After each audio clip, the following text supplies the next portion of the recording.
নমস্কার বন্ধু। Fake video fake video fake video কি হলো? ফেক ভিডিও বলছেন কেন? শোনো, পশ্চিমবঙ্গের দরিদ্র অগণিত ছাত্রছাত্রীরা প্রথম থেকে শেষ অবধি ভিডিওটা দেখার জন্য তোমরা রেডি হও, কারণ তোমাদের জন্য এই প্রশ্নপত্র, বড়লোকদের জন্য না। যারা বড়লোক ছাত্রছাত্রী আছে তারা এই ভিডিও থেকে চলে যেতে পারো। অনেক টিউশন আছে, অনেক পড়াশোনা করেছো, সবাই আছে, কিন্তু গরিব ছাত্রছাত্রীদের জন্য কেউ নেই। তো আমরা আছি, কোনো চিন্তা করার প্রথম বিষয় নেই। প্রথম থেকে শেষ অবধি ভিডিওটা দেখার জন্য অনুরোধ করব, এবং ভিডিওটায় কিভাবে তুমি প্রশ্নপত্র কালেকশন করবে সেটা আমি বলে দেবো। প্রথমত বলে রাখতে চাই যে পিডিএফ আছে, সেই পিডিএফটা কালেকশন করার জন্য তোমাকে একটাই কাজ করতে হবে, ভিডিওটা প্রথমে সাবস্ক্রাইব লাইক কমেন্ট করতে হবে। সাবস্ক্রাইব লাইক কমেন্ট করার পর তোমার একটি গুরুত্বপূর্ণ কাজ আছে, সেই কাজটি হচ্ছে ডেসক্রিপশন বক্সে যাওয়া। কিন্তু ডেসক্রিপশন বক্সে গিয়েও কোনো লাভ হবে না, কারণ ডেসক্রিপশন বক্সের লিঙ্কে ক্লিক করার পর একটা পাসওয়ার্ড চাইবে। সেই পাসওয়ার্ডটা তুমি প্রথম থেকে শেষ অবধি ভিডিওটা দেখার মাধ্যমে ভিডিওর যে কোনো স্ক্রিনে যে কোনো অংশে পাসওয়ার্ডটি ভেসে উঠবে। আর পাসওয়ার্ডটি কিন্তু ক্যাপিটাল এবং স্মল লেটার দুটোতেই থাকতে পারে, তাই তোমাকে অবশ্যই সেই জিনিসটা ভালোভাবে লক্ষ্য করতে হবে, নাহলে কিন্তু তুমি কোনো মতেই পিডিএফটা পাবে না। শুধু একটা কথা বলবো, পিডিএফটা পাওয়ার পর ভালোভাবে প্রিপারেশন নিতে শুরু করবে। সাবস্ক্রাইব লাইক কমেন্ট না করলে এই পাসওয়ার্ড কোনো মতেই তুমি পাবে না, আর পাসওয়ার্ড দিয়েও লাভ হবে না। তো অসংখ্য ধন্যবাদ ভিডিওটা এতক্ষণ ধরে দেখার জন্য। এবার শুধু একটা কথা বলি, শোনো, যেটা আমাদের অভিজ্ঞ একটা শিক্ষক কিছু বলতে চাইছে, সেই কথাটা তোমরা শুনে নাও, অবশ্যই খুব গুরুত্বপূর্ণ। একদম। দেখো, উচ্চ মাধ্যমিক হলো ভাইটাল পরীক্ষা, মানে মাধ্যমিক যেমন ভাইটাল পরীক্ষা, উচ্চ মাধ্যমিকও সেরকম ভাইটাল পরীক্ষা। তো এই ভাইটাল পরীক্ষায় দেখা গেছে যে অনেক অগণিত ছাত্রছাত্রী, বিশেষ করে দেখবে ইতিহাসের ক্ষেত্রে বলো, মানে বাংলার ক্ষেত্রে বলো, যাই হোক, মোটামুটি ক্ষেত্রে ফেল করে যায় যখন না, তখন তাদের যে ডিমোটিভেট ফেসটা দেখলে নিজেরই খারাপ লাগে। দেখো, তোমাদের মনে হতে পারে যে দাদা তুমি এই কাজটা কেন করলে, তোমরা এই কাজটা কেন করলে। বলে রাখি, দেখো, এই কাজটা তোমাদের কাছে জঘন্য কেন মনে হচ্ছে আগে বলো তো, উত্তরটা দাও তো।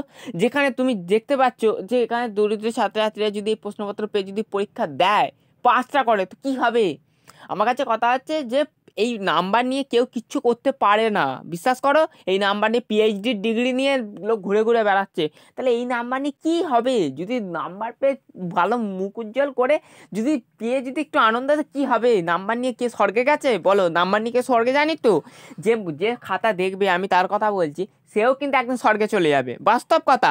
আর যে ঘ্যাম নিয়ে আর যে বলে করছে যে না আমি 8-এর মধ্যে 2 দেবো, তার উদ্দেশ্যে আমি বলে রাখি যে এসব ফালতু চিন্তাভাবনা মাথা থেকে বের করে দেওয়া উচিত। কারণ আমার কাছে কথা হচ্ছে যে যতটা পারা দরকার ছাত্রছাত্রীদের দিয়ে দাও, ঢেলে দাও। হ্যাঁ, অনেকে প্রশ্ন যে তাহলে সারা বছর ওরা যে করলো, ফুর্তি করলো, তারপর আপনি প্রশ্নপত্র দিয়ে দিলেন, তাহলে এটা তো তার সঙ্গে অন্যায় করা হলো। কেন, কিভাবে অন্যায়টা করা হলো? জীবনটা কি তাহলে শুধুমাত্র কি ওই শুধুমাত্র পড়াশোনায় ঢুকিয়ে দেওয়ার জন্যই জীবন? কখনো নয়। মৃত্যুর সময় মানুষ বুঝতে পারে যে আমি জীবনটা কিভাবে অবহেলায় নষ্ট করলাম। তাই আমার কাছে কথা আছে, জীবন প্রত্যেকের জন্য বিভিন্নভাবে উপভোগ করতে চায়, তাই আমি তাদেরকে স্বাগত জানাই। কেউ যদি মনে করে যে না আমি ফুটবল খেলে আমার ভালো লাগে, আমি ফুটবলে বেশি জোর দেবো, দাও।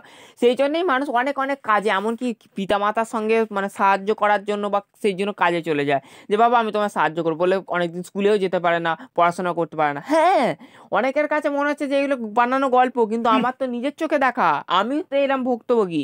তাই তোমাদের যাতে এরকম সমস্যার না সম্মুখীন হয়, তোমরা যাতে ভালো করে পড়াশোনা করে এবং প্রশ্নপত্র হাতে পেয়ে যাতে সলভ করে তোমার পরীক্ষা হলে গিয়ে বুক ঠুকে বলতে পারো পরীক্ষা আমি ভালো দিয়ে এসেছি, মা বাবাকে গিয়ে বলতে পারো যে হ্যাঁ আমি ভালো করে পরীক্ষা দিয়েছি, এবার আমি পাস করবোই, ব্যাস।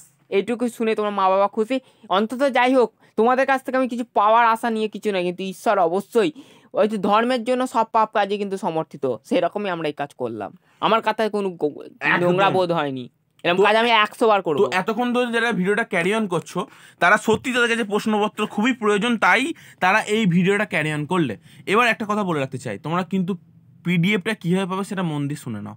ডেসক্রিপশন বক্সে লিঙ্ক আছে, কিন্তু তাতে কোনো লাভ হবে না, কারণ সাবস্ক্রাইব লাইক কমেন্ট যারা করবে তারা কিন্তু ভিডিওটা পাবে।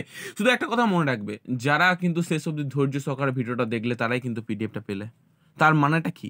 তার মানেটা হচ্ছে তোমাদের কাছে ধৈর্য আছে, তোমরা উচ্চ মাধ্যমিক পরীক্ষা সত্যিকারের একটা ভালো নাম্বার তুলে নিজের কেরিয়ার গঠন করতে পারবে, বিশ্বাস আছে তোমাদের। আর অনেকে কমেন্ট বক্সে এসে ফেক ভিডিও করে, অনেক লজিক তুলে, যে এটা তো মনে হচ্ছে এই নেই হ্যাঁ নেই, ফেক ভিডিও।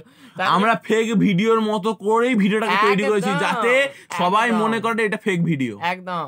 কিন্তু তুমি যদি বিশ্বাস করে যাও, বুঝতে পারবে।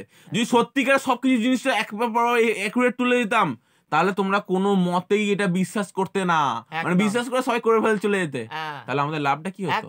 কারণ আমরা তো সত্যিকারের যারা প্রয়োজন তাদের জন্যই তো ভিডিওটা তৈরি করেছি। অসংখ্য ধন্যবাদ ভিডিওটা এতক্ষণ ধরে দেখার জন্য। তো আশা করি তুমি পিডিএফ পাসওয়ার্ড পেয়ে গেছো এবং পিডিএফটা পেয়ে গেছো। ধন্যবাদ। পরের ভিডিও দেখা যাচ্ছে, সুস্থ ভালো থেকো।